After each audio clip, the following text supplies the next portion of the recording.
আজি বনাম আম পাপৰ। ভিডিঅ'ত সদায় চায়ে থাকোঁ ইউটিউবত আম পাপৰ কেনেকৈ বনাই। আজি কেঁচা আম কেইটামান কাটি আছিলোঁ মানে বাৰ ঘৰত গৈছিলোঁ যে, তাৰপিছত কেঁচা আম দিলোঁ, আৰু কেইটামান এইফালে পকাও শুই দিলোঁ। আছে এইফালে গাইজ। চাওকচোন তাই পুৰা একদম গৰমত ওপৰত শুই আছে পাকাত।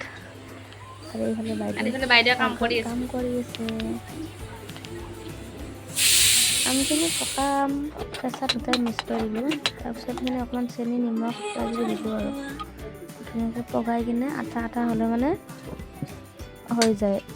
তাৰপিছত এনেকৈ অকণমান কাঁহীত তেল লগাই কিনে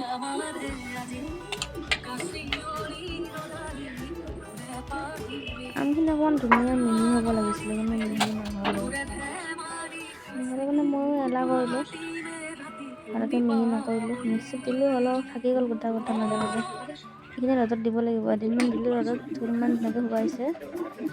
ইমান ৰ'দ দিছিলোঁ সিদিনাখনে, এদিনতে শুকাই গ'ল। আৰু ইমান দেখিছেনে ইমান ধুনীয়া চফ্ট হৈছে। হাতেৰে চুইয়ে ভাল লাগিছে।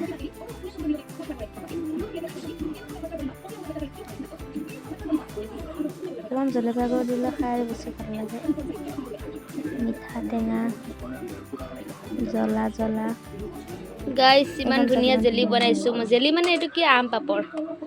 এতিয়া এইকেইদিন ধুনীয়াকৈ খুব কৰি ওলাই কিনে আছিলে, এইটো ভাইৰেল হৈ আছিলে। মানে মই ভাবিলোঁ মই বনাই কাটি চাওঁ। কাটি ইমান ধুনীয়া হৈছে ন।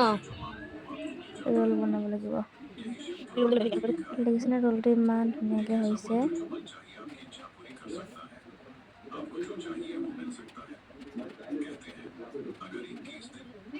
আৰু বহুত চফ্ট হৈছে দেই, মানে একদম ভিডিঅ'ত দেখুওৱাৰ নিচিনাকৈ হ'ল। ভাবিছিলোঁ এনেকুৱা নহ'ব নেকি, হৈ গ'ল।